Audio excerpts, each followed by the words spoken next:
When it comes time for your Lafayette, California home to have water service line replacement, you mustn't trust the work to just anyone. You will want a qualified plumber with experience in the East Bay area to do the work for you.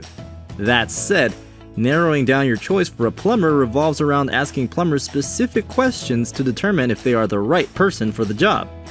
One of the first questions to ask is about licensing and insurance.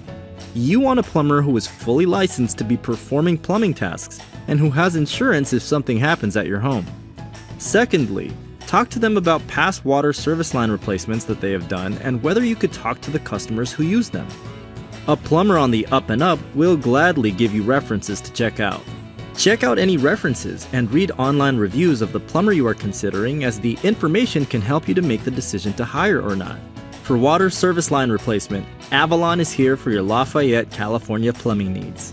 Call us today at 510-399-8744 for a free estimate.